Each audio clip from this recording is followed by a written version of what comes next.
आप सभी ने कहीं ना कहीं से सुना होगा कि प्रोटीन आदमी को खाना चाहिए। शरीर में प्रोटीन का पर्याप्त मात्रा होना चाहिए। खाने में प्रोटीन होना चाहिए, दाल में प्रोटीन होना चाहिए। कहीं ना कहीं से ये शब्द आपने सुना होगा कि प्रोटीन हमारे शरीर के लिए आवश्यक है। इसके पीछे का कुछ साइंस है, कुछ इसके पीछे का विज्ञान है कि एक्चुअल में हमारे शरीर को प्रोटीन का आवश्यकता क्यों है।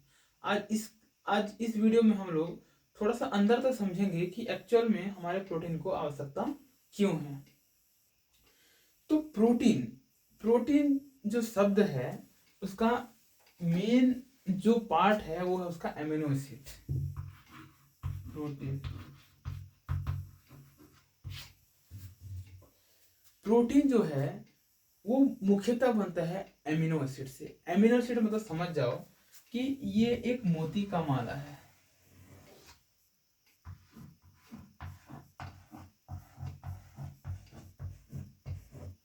उदाहरण दे रहा हूं, यह एक मोती का माला है और इस मोती के माला का जो के अंदर का जो मोती है वो एक एक एमिनो एसिड है।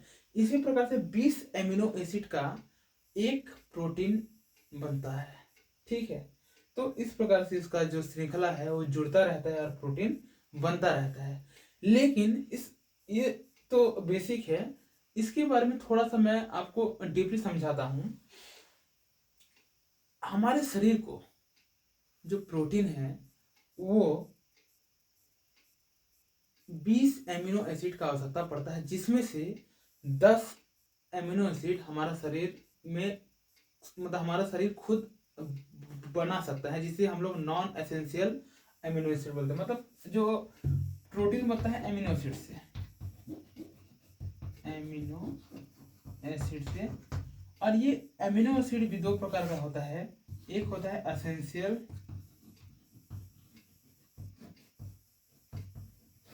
एक होता है non essential. Non essential essential मतलब होता है आवश्यक, जो हमारे शरीर को एनी हो चाहिए और यह हमारा शरीर इस अमीनो एसिड को नहीं बना पाता। लेकिन ये जो नॉन एसेंशियल जो अमीनो एसिड है इसको हमारा शरीर आसानी से बना लेता है। तो प्रोटीन का जो रिक्वायरमेंट है वो आपको समझना पड़ेगा कि इस 20 एमिनो एसिड में,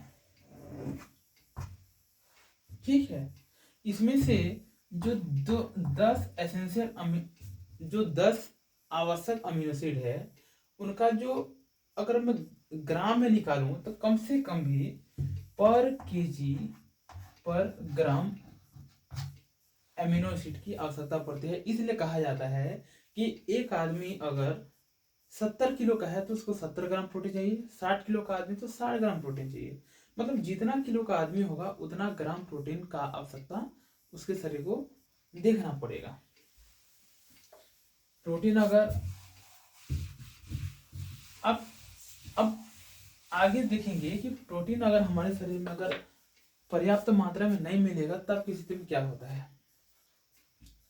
जैसे कि ये चल रहा है प्रोटीन सिंथेसिस।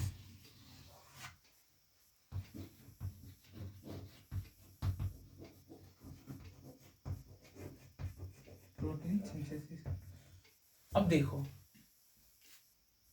उदाहरण से समझाता हूं। जैसे कि गाड़ी का जैसे कि कोई गाड़ी है, गाड़ी बिना पेट्रोल का नहीं चलता। इसी तरह से अगर आप शरीर का अगर रिपेयरिंग लोगे, जो रिपेयरिंग प्रोसेस है यह, इसके लिए प्रोटीन का आवश्यकता पड़ता है। विदाउट प्रोटीन शरीर रिपेयर नहीं कर सकता। अब सोच के देखिए, आपका जो रिक्वायरमेंट है, आपका अगर वजन 60 किलो का है और आप 10 से 20 ग्राम भी प्रोटीन का अगर रिक्वायरमेंट पूरा नहीं कर पा रहे हो तो शरीर को तो प्रोटीन चाहिए, उसको रिपेयरिंग करना है, उसको शरीर का मरम्मत करना है, कैसे करेगा। तो शरीर को जो बाकी का जो प्रोटीन है जहां से रिक्वायरमेंट पूरा नहीं हो पाता तो वो वहां से लेता है जहां में हमारा मसल्स यूज नहीं होता। जैसे कि उदाहरण दे रहा हूँ, जैसे कि मैं मेरा दाहिने हाथ से ज़्यादा काम करता हूँ, बाएं हाथ से कम काम करता हूँ। तो जिस हाथ से ज़्यादा काम करूंगा तो यहाँ का मसल्स ज़्यादा यूज हो रहा है, यहाँ का मसल्स कम यूज हो रहा है, तो आवश्यक कंडीशन में क्या करेगा हमारा शरीर, यहाँ के मांसपेशियों को ब्रेक डाउन करेगा, मतलब तोड़ेगा, और यहाँ से प्रोटीन लेके वहां लगाएगा जहां पर इसका रिपेयरिंग करना है। इसी तरह से जब शरीर में पर्याप्त प्रोटीन नहीं मिलता तो क्या होता है, धीरे धीरे धीरे धीरे हमारा शरीर में मांसपेशियों से हमारा जो शरीर है वो प्रोटीन को ले लेके प्रोटीन सिंथेसिस करता रहता है, और शरीर का रिपेयरिंग जो प्रोसेस है उसको मतलब बना के रखता है। तो प्रोटीन अगर पर्याप्त नहीं होगा तो बहुत सारा उसका ना सिम्टम दिखाई देता है, जैसे कि सबसे बड़ा जो आजकल दिखता है वो हमारा इम्यूनिटी। हमारा दिन प्रतिदिन जो इम्यून सिस्टम जो कम हो रहा है उसके पीछे कारण यही है कि हमारा शरीर में पर्याप्त प्रोटीन का अभाव है। देखिए, अब प्रोटीन जो है, प्रोटीन अगर पर्याप्त रहेगा तो अब थोड़ा सा इम्यूनिटी की थोड़ा सा बात कर लेता हूँ। इम्यूनिटी, अब इसमें प्रोटीन का क्या रोल है, देखिए इम्यूनिटी जो है, अगर मान लीजिए किसी मतलब किसी से अगर रक्षा करना है, अगर दूसरे देश से अगर लड़ना है तो हमको एक फौज की आवश्यकता पड़ेगा, सैनिक का आवश्यकता पड़ेगा। तो सैनिक कैसे बनेगा, सैनिक बनेगा मतलब लोगों से बनता है। तो इसी प्रकार से जो हमारा इम्यूनिटी है, उस हमारा जो इम्यूनिटी है इसका जो सैनिक है वो है हमारा एंटीबॉडीज। मतलब किसी भी बैक्टीरिया से लड़ने के लिए जो हमारा शरीर जो सबसे पहले जो एक्शन करता है वो एंटीबॉडीज के रूप में करता है। अब ये जो एंटीबॉडीज है ये बनता है प्रोटीन से। अब सोच के देखिए, शरीर में अगर जितना प्रोटीन चाहिए उतना प्रोटीन नहीं है, ऊपर से शरीर में मांसपेशियों से प्रोटीन अगर लेना पड़ रहा है, तब की स्थिति में क्या होगा, जो एंटीबॉडीज है उससे मतलब आपका जो शरीर है वो प्रोटीन लेगा। मतलब जो प्रोटीन एंटीबॉडीज बनने में यूज हो रहा है वो प्रोटीन को भी आपका शरीर ले लेगा। तो उस कंडीशन में क्या होगा, आपका जो शरीर है वो एंटीबॉडीज नहीं बना पाएगा, किसी बैक्टीरिया से इमीडिएटली रक्षा नहीं कर पाता। इसलिए हल्का सा मौसम बदला फीवर हो गया, हल्का सा मौसम बदला सर्दी हो गया, हल्का सा कुछ भी होता है तो शरीर में चेंजेस दिखना शुरू होता है। अगर मैं थोड़ा सा अगर पीछे जाऊं, मतलब 10-20 साल भी अगर पीछे जाऊं, तो ये सारा समस्या नहीं था, क्योंकि उस टाइम चावल में, दाल में, सब्जी में इतना प्रोटीन रहता था जितना हमारे शरीर को आवश्यकता था। तो उसका जो मतलब शरीर को जो चाहिए, मतलब जितना प्रोटीन चाहिए उतना प्रोटीन मिल जाता था, तो कोई दिक्कत नहीं था, शरीर ऑटोमेटिक स्वस्थ रहता था। और दिन प्रतिदिन क्या होते जा रहा है, बोन डेंसिटी भी घटते जा रहा है, मतलब जो हमारा जो हड्डियों का जो घनत्व है तो वो भी घटते जा रहा है। मतलब समझ लीजिए जैसे कि ये पानी का बोतल है, ठीक है, ये पानी का बोतल है, ये क्या होगा, ये पानी से पूरा भरा हुआ है तो इसका वजन ज्यादा होगा, ठीक है। अब क्या हो रहा है, दिन प्रतिदिन, जैसे मान लीजिए ये हमारा हड्डी है और ये अंदर में पूरा कैल्शियम भरा हुआ है।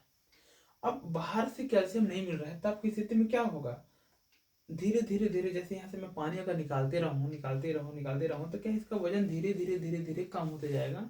और इसी तरीके से जो मतलब जो बॉटल है वो पूरा क्या है, खोखला हो जाएगा, पानी अगर पूरा निकल जाएगा। तो वैसे ही हमारा हड्डी है जिसमें से कैल्शियम लगातार निकलते जा रहा है, जिसकी वजह से जो हड्डी है वो भी ऑस्टियोपोरोसिस का शिकार हो रहा है, मतलब हड्डियों का जो घनत्व है वो भी कम होते जा रहा है। तो वैसे ही आप उसको समझिए कि शरीर में जो प्रोटीन है वो है नहीं, बाहर से जो खा रहे हो चावल में और दाल में जितना प्रोटीन चाहिए उतना प्रोटीन शरीर को नहीं मिल रहा है।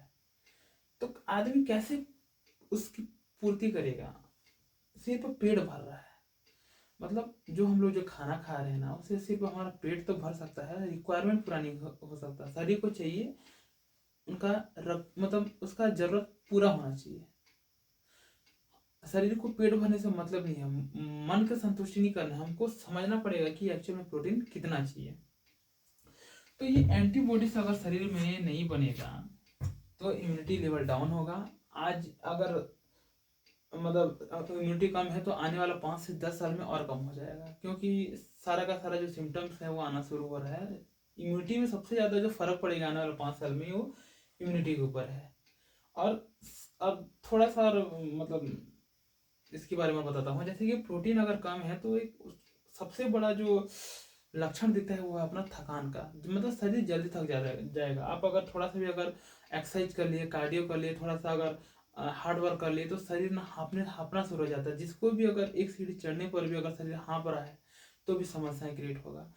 और जो और एक माइनस पॉइंट है, जिसके शरीर में प्रोटीन कम होगा ना उसका शरीर में फैट बढ़ जाएगा, क्योंकि जिस मसल से शरीर तोड़ के मतलब तोड़ के वहां से प्रोटीन निकाल रहा है तो वो जगह तो खाली हो रहा है ना, तो उसको भरने के लिए वहां पर फैट जमा होना शुरू हो जाता है। इसलिए यहाँ पर पेट में, कमर के पास, ये सब जगह क्या है जहाँ से प्रोटीन निकलता है वहाँ वहाँ पर फैट जमना शुरू हो जाता है। तो ये सारा चीज़ें हैं, आपको समझना पड़ेगा कि हमारा जो शरीर है उसको पेट नहीं भरना है। उसका जो प्रोटीन का जो रिक्वायरमेंट है पर किलो पर ग्राम प्रोटीन, उसको हमको किसी भी हालत में पूरा करना होगा। अगर पूरा नहीं कर पाए तो धीरे धीरे इम्यूनिटी कम होगा, थकान बढ़ेगा, मोटापा बढ़ेगा, शरीर में चर्बी की मात्रा बढ़ेगी, बहुत सारी जो समस्याएं हैं वो आना शुरू होगा।